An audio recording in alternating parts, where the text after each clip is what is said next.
नमस्कार। हिमाचल तो हाजिर है दिन भर की प्रमुख खबरों के साथ। तो इससे पहले खबरों को विस्तृत रूप से जानने निवेदन है, कृपया चैनल को अभी सब्सक्राइब करें। तो पेश हैं दिन भर की प्रमुख खबरें।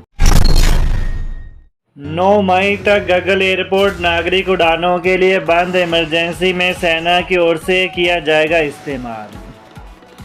भारतीय सेना की ओर से पाकिस्तान पर एयर स्ट्राइक के बाद सुरक्षा की दृष्टि से कांगड़ा के गगल एयरपोर्ट को नागरिक उड़ानों के लिए बंद कर दिया है। अब केवल इस एयरपोर्ट का उपयोग आपात स्थिति में भारतीय सेना की ओर से किया जा सकता है। सरकार से प्राप्त निर्देशों के अनुसार 9 मई रात 12 बजे तक इस एयरपोर्ट पर कोई भी नागरिक उड़ान नहीं हो पाएगी। अगर हालात सामान्य रहे तो 10 मई से नियमित नागरिक उड़ानें शुरू हो सकती हैं। वर्तमान में गगल एयरपोर्ट से दिल्ली, चंडीगढ़ और शिमला के लिए कुल 16 उड़ानें होती हैं। धर्मशाला में हो रहे आईपीएल के मैचों और पर्यटन सीजन के चलते कुछ समय से नागरिक उड़ानों में काफ़ी भीड़ है। पूर्व में रोजाना कई पर्यटक हवाई यात्रा कर गगल एयरपोर्ट पर पहुंचने के बाद टैक्सियों से धर्मशाला, मैक्लोडगंज, भागसूनाग, स्तोवरी और पालमपुर व इसके आसपास के पर्यटन स्थलों का रुख करते रहे हैं। बैजनाथ से शिमला जा रही एचआरटीसी बस दुर्घटनाग्रस्त, 15 यात्री थे सवार। मंडी पठानकोट राष्ट्रीय उच्च मार्ग पर आज सुबह एक बड़ा हादसा टल गया जब हिमाचल प्रदेश पथ परिवहन निगम एचआरटीसी की बैजनाथ से शिमला जा रही बस अचानक अनियंत्रित होकर सड़क किनारे लुढ़क गई। हादसा मंडी जिला के उरला क्षेत्र के पास सुबह करीब 6 बजे हुआ। गनीमत रही कि बस एक पेड़ से टकराकर रुक गई, अन्यथा यह हादसा भयावह रूप ले सकता था। बस में कुल 15 यात्री सवार थे जो इस हादसे में पूरी तरह सुरक्षित हैं। प्रत्यक्षदर्शियों और बस चालक संदीप कुमार के अनुसार बस जैसे ही तीखे मोड़ पर पहुंची, उसका मेन फ्रंट पट्टा स्टीयरिंग से जुड़ा अहम हिस्सा अचानक टूट गया। इससे बस अनियंत्रित हो गई और सड़क किनारे लुढ़क गई। ऑपरेशन सिंदूर पर बोली कंगना रनौत, कहा हम पर खतरा नहीं, हम खुद दुश्मन के लिए हैं खतरा। मंडी संसदीय क्षेत्र से भारतीय जनता पार्टी भाजपा की सांसद और फिल्म अभिनेत्री कंगना रनौत ने भारतीय सेना द्वारा पाकिस्तान में आतंकी ठिकानों पर की गई एयर स्ट्राइक को लेकर कहा कि देशवासियों को अपनी सेना पर गर्व है। यह कार्रवाई ऑपरेशन सिंदूर के तहत की गई, जिसमें भारतीय सेना ने सीमा पार स्थित आतंकी ठिकानों को निशाना बनाते हुए उन्हें ध्वस्त कर दिया। सांसद कंगना रनौत ने सैन्य कार्रवाई को प्रधानमंत्री नरेंद्र मोदी के नेतृत्व में आतंकवाद के खिलाफ एक सशक्त और निर्णायक कदम बताया।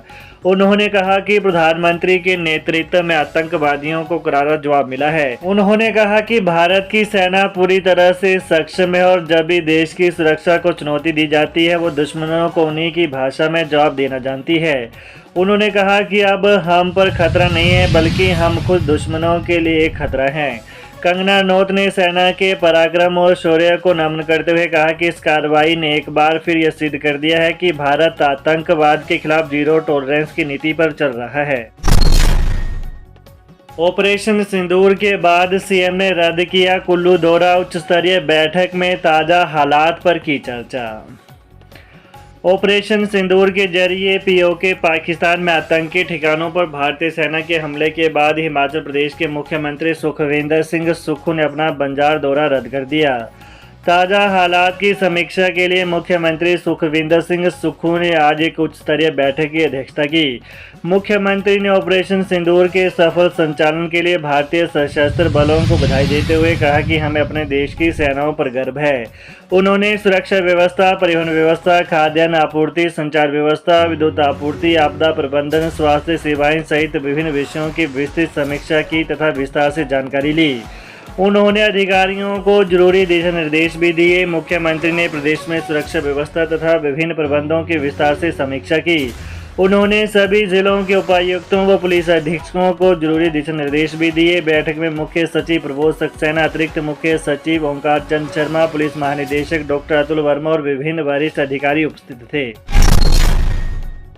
प्रधानमंत्री ने कहा था आतंकवाद पर बड़ा हमला होगा और हुआ। ऑपरेशन सिंदूर की सफलता पर बोले राजीव बिंदल।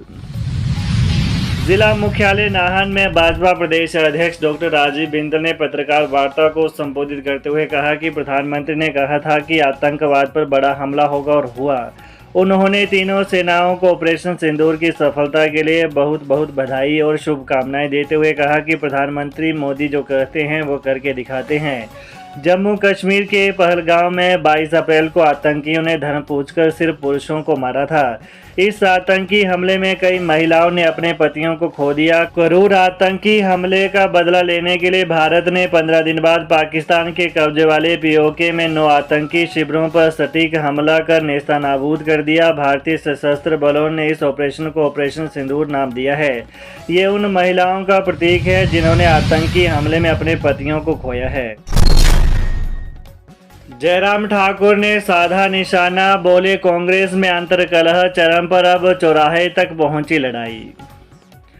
नेता प्रतिपक्ष जयराम ठाकुर ने आरोप लगाया कि कांग्रेस के भीतर इसमें अंतर्कलह चरम पर है। इसके चलते कांग्रेस की लड़ाई अब चौराहे तक पहुंच गई है। उन्होंने कहा कि यह सर्वविदित है कि मुख्यमंत्री और उप मुख्यमंत्री के संबंध ठीक नहीं है।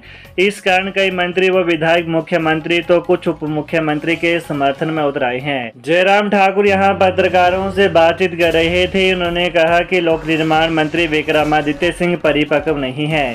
इस कारण वो कई बार ऐसी बात कर जाते हैं जिस पर उनको बाद में लीपापोती करनी पड़ती है। उन्होंने कहा कि अगर वो मुकेश अग्निहोत्री के पक्ष में खड़े हैं और वीरभद्र स्कूल ऑफ थॉट की बात करते हैं तो उनको अपनी बात पर कायम रहना चाहिए। ऐसे में साजिशों से डरने की आवश्यकता भी नहीं है। जयराम ठाकुर ने आरोप लगाया कि कांग्रेस कार्यकाल में प्रदेश तबाह हो रहा है तथा विकास कार्यों की किसी को चिंता नहीं है। उन्होंने कहा कि कांग्रेस पार्टी में जिस तरह से कुर्सी की लड़ाई लड़ी जा रही है वो प्रदेश हित में नहीं है। वहीं नेता प्रतिपक्ष जयराम ठाकुर ने कहा कि भाजपा सक्षम पार्टी है। भाजपा का नेतृत्व अपनी पार्टी को चलाने में सक्षम है। कांग्रेस को अपनी सरकार चलानी चाहिए, लेकिन सत्ता पक्ष में हालात ऐसे हैं कि न पार्टी चल रही है और न ही सरकार। अंशकालिकों को दैनिक वेतन भोगी बनाने की अधिसूचना जारी, ये शर्तें पूरी करनी होंगी। हिमाचल प्रदेश सरकार ने सभी सरकारी विभागों में 31 मार्च तक 7 वर्ष की निरंतर सेवा पूरी करने वाले अंशकालिक चतुर्थ श्रेणी कर्मचारियों को नियमों और शर्तों के अधीन दैनिक वेतनभोगी में परिवर्तित करने की अधिसूचना जारी कर दी है। अंशकालिक चतुर्थ श्रेणी कर्मचारियों को 31 मार्च 2025 तक 7 वर्ष की निरंतर सेवा पूरी करने के बाद दैनिक वेतनभोगी बनाया जाएगा। ऐसे अंशकालिक कर्मचारियों की ओर से खाली किए गए पद समाप्त माने जाएंगे। अंशकालिक कर्मचारी को दैनिक वेतनभोगी में परिवर्तित करने का मामला पिछले कुछ समय से सरकार के विचाराधीन था। सरकार की ओर से आज अधिसूचना में कहा गया है कि शासन के आदेश तथ्यों और अभिलेखों की जांच करने के बाद विभागाध्यक्ष के स्तर पर जारी किए जाएंगे। तो ये रहा दिन भर की प्रमुख खबरों का आज का विश्लेषण। ताज़ा खबरों को जानने के लिए चैनल को अभी सब्सक्राइब करें। धन्यवाद।